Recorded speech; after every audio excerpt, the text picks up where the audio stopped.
Are you a pastor who's been wondering how you can create more income to supplement or even replace your current ministry salary, but you're not really sure if starting your own business is right for you? Well, you're in luck. Or maybe you were predestined, because today I'm going to share 12 signs that you've got what it takes to launch your own business right here in this episode of the More Than a Pastor Show. Let's get started. Hello, my friend. Welcome to the More Than a Pastor Show. My name is Rich Avery, your host. This is the show where we show pastors how to leverage your ministry know-how into sustainable income outside the church through a business or a side hustle that's right for you, so you can serve God and provide for your family no matter what. Today, with so many churches struggling financially to survive, doesn't it make sense for pastors to develop other sources of income outside the church and not depend solely on the church for your salary? To have something on the side that you can scale into a full-time income if you need to. Launching your own online message-based platform, a service-based business, or even a brick-and-mortar store can be a fulfilling adventure that creates financial security for your family. And while it's never been easier to launch your own business, being your own boss definitely isn't right for everyone. So what if you're not sure if starting your own business is right for you? If that's you, you're going to love this episode of the More Than a Pastor Show, because I'm going to be sharing 12 signs that you've got what it takes to launch your own business. These are 12 traits of successful entrepreneurs that you can use to assess yourself to see how ready you are to launch into your own business. Now, don't worry about writing them down. I've put them all together into a handy PDF that you can download for free over at my website at morethanapastor.com/23 for episode 23. So here are the 12 signs that you've got what it takes to launch your own business. Okay, sign number 1, you have a growth mindset.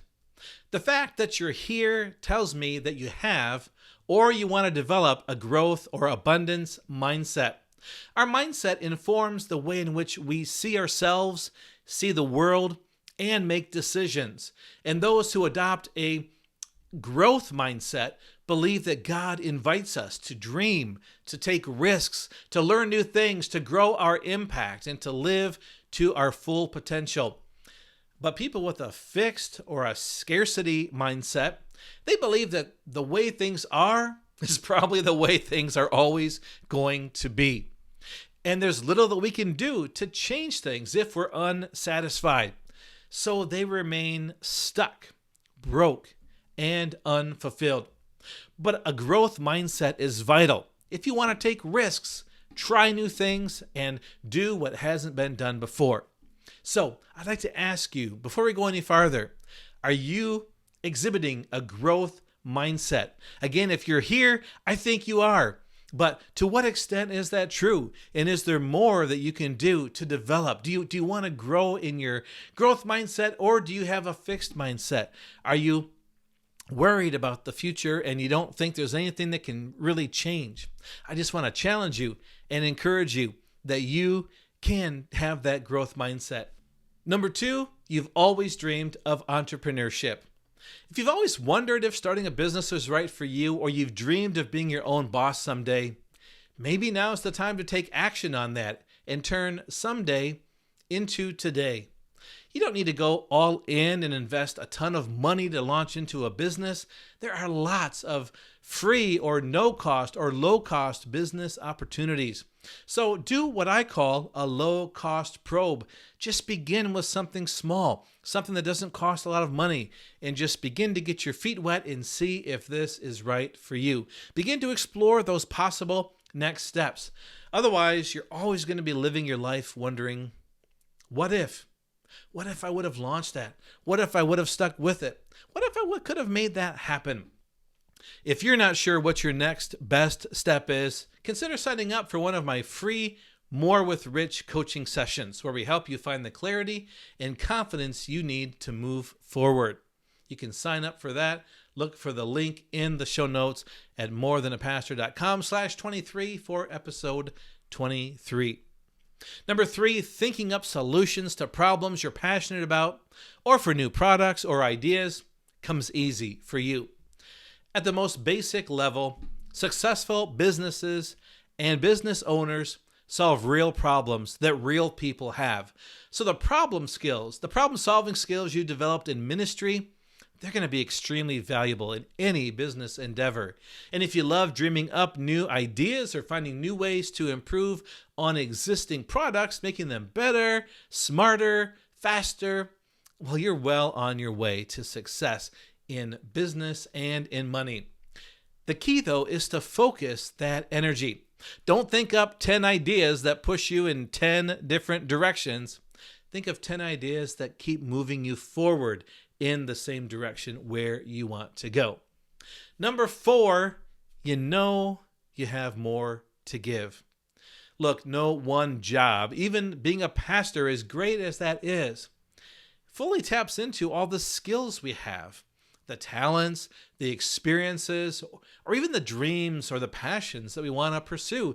No one job taps into all of those things. So if you felt like you've got more to give, you're just not fully tapping into all that God has put inside of you, maybe you feel like there's more people you want to serve, or there's a problem you want to solve, or a passion you want to pursue outside of your current ministry context. Starting a business could be a great way for you to tap into those skills and create more freedom and fulfillment in your life and work. And you know what's interesting to me about pastors who launch into a business on the side? It comes back to bless you in ministry as well. Having a business can help you become more creative in your ministry, more focused, and more effective in your current church or ministry context. Number 5, you have a message that you feel called to share. Each of us has unique stories to tell, lessons to teach, and a message to share from past struggles, pains, and failures that we've experienced. As pastors, we know that God loves to take our mess and turn it into our message. He loves to take our trials and turn them into a testimony. He takes our problems and turns them into praise. He takes our struggles and turns them into success, and our disappointments and turns them into our destiny. The problem is we let self-doubt keep us from believing that we have something that others need. And it keeps us from taking action in sharing the message God has given us. I'm here to tell you that your message matters, and to encourage you that it's possible for you to launch your message into a platform that not only serves others, but is a financial blessing for you as well. Number 6, you desire greater time and financial freedom. Being able to set your own hours and enjoy unlimited earning potential. These are some of the top reasons why people want to start their own businesses. And these goals are definitely possible to achieve long term. But getting started in business may require some upfront financial investment and a lot of hard work. The good news is that many businesses can be started for little to no money, and some allow you to make money while you sleep.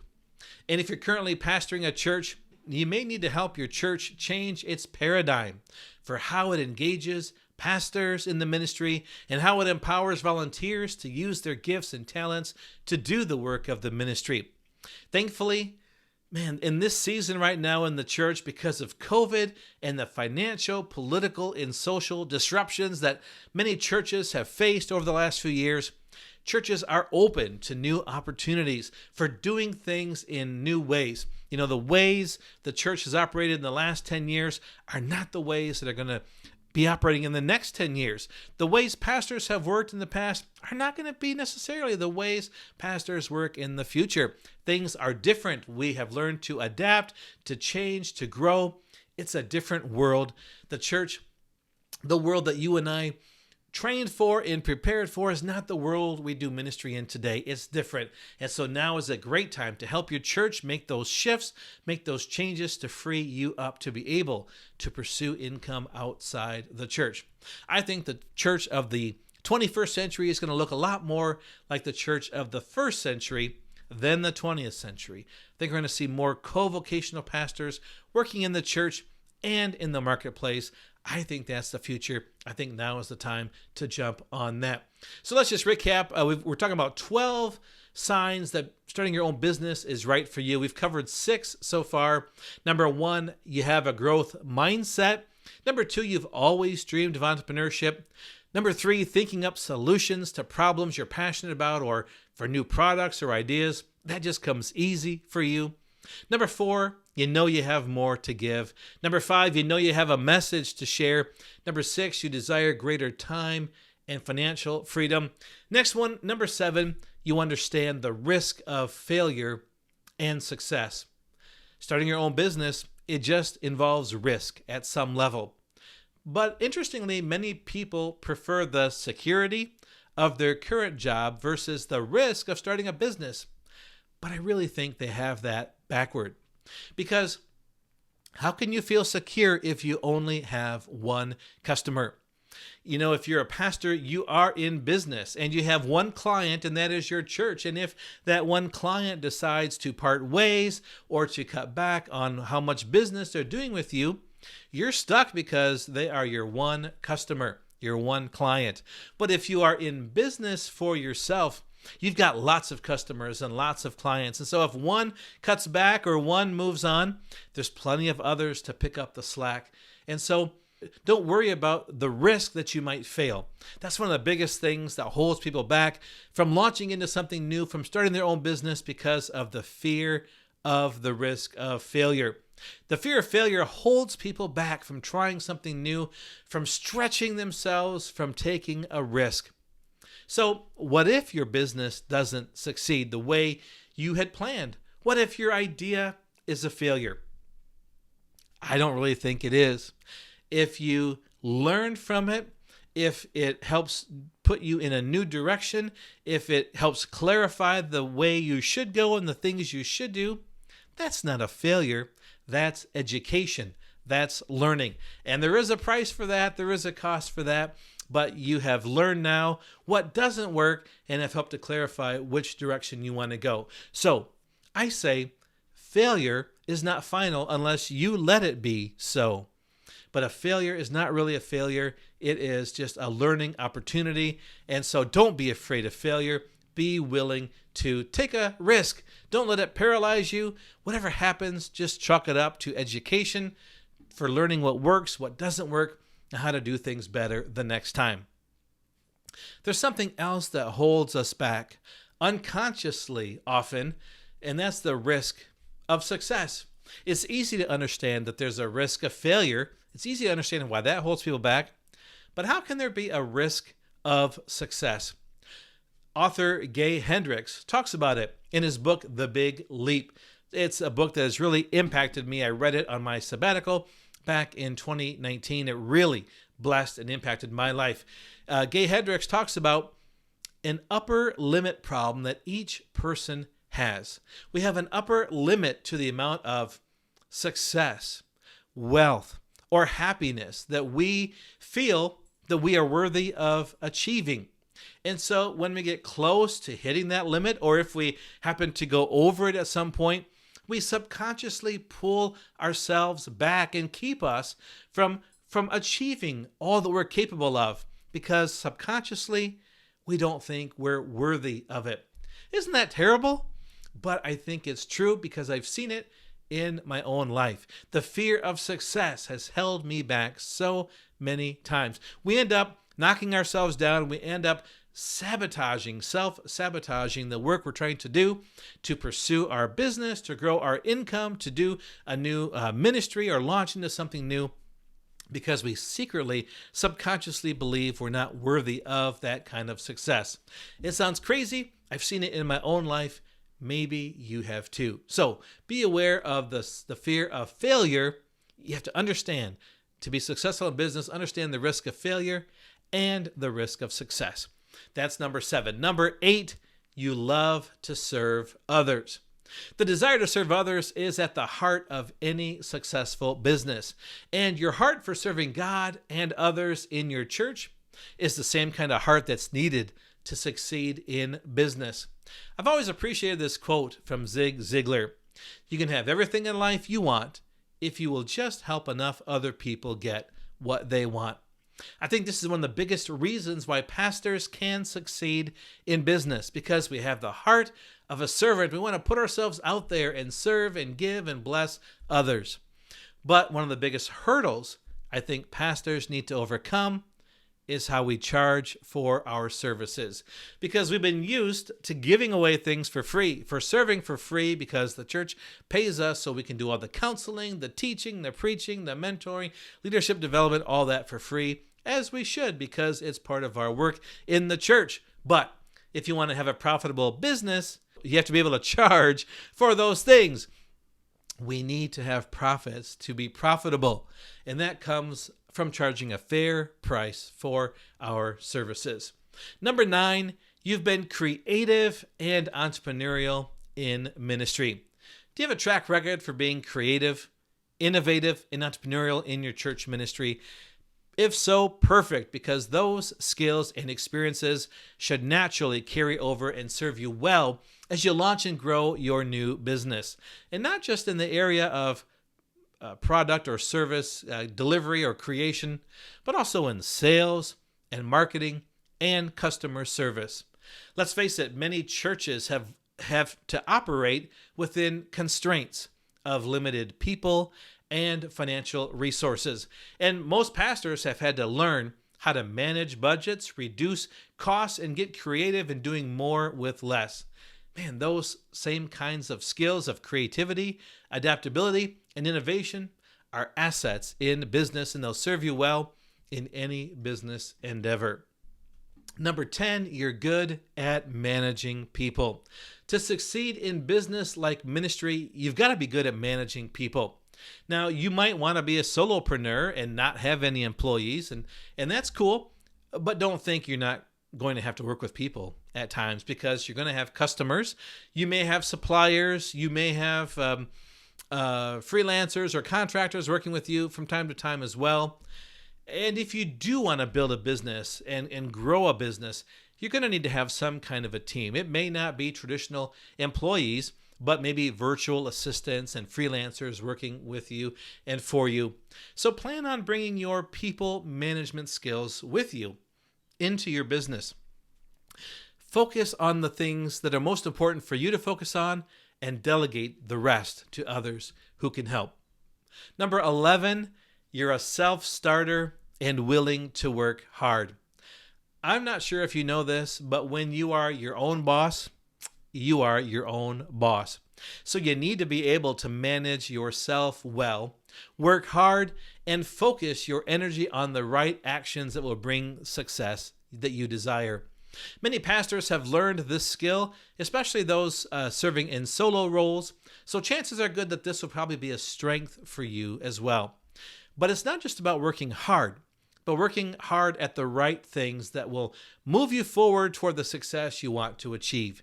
And it helps to set clear goals for your ministry, your family life, and your business, and commit from the start to winning in all 3 of those areas at the same time.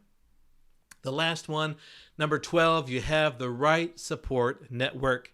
Entrepreneurship can be lonely, just like being in ministry can be lonely at times, but it doesn't have to be that way for you.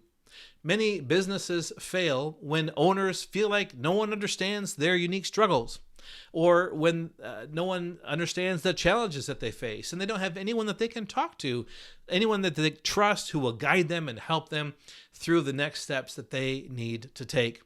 Having the right mentor, surrounding yourself with the right community or network, that can make all the difference.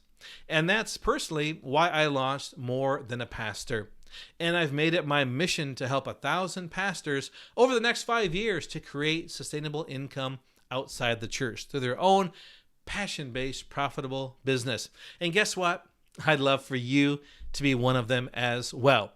If you haven't joined my private More Than a Pastor community yet on Facebook, why not do that today? It's absolutely free. Each week I provide some content that's only available to the members in the group. It's a safe place to ask questions, get feedback on your business ideas you might have, and find the encouragement and support you need on your journey to creating income outside the church. You can join today over at morethanapastor.com. Okay, let me just recap those again real quick. I ran through the 12 signs that you've got what it takes to start your own business. Number 1, you have a growth mindset. Number 2, you've always dreamed of entrepreneurship. Number 3, thinking up solutions to problems you're passionate about or for new products or ideas. That comes easy to you. Number 4, you know you have more to give. Number 5, you got a message to share. Number 6, you desire greater time and financial freedom. Number 7, you understand the risk of failure and success. Number 8, you love to serve others. Number 9, you've been creative and entrepreneurial in your ministry. Number 10, you're good at managing people. Number 11, you're a self-starter and willing to work hard. And number 12, you have the right support network. So hopefully this has been a help for you today, and you're able to look at these 12 signs and to assess yourself against them and to decide, hey, is starting my own business right for me? If you got questions about that or want to get help and get some coaching or get some feedback on next steps, again, go to morethanapastor.com/23 and you'll find the link to my coaching. Or again, join us in the Facebook group. Love to engage with you there as well. Okay, that's it for this episode of the More Than a Pastor Show. Thanks for being here. Please take a moment to like, to share, and subscribe, or even review the show. And always remember that you are more than a pastor. Saying yes to God's call doesn't mean you have to say yes to feeling stuck, broke, or unfulfilled in your life and ministry.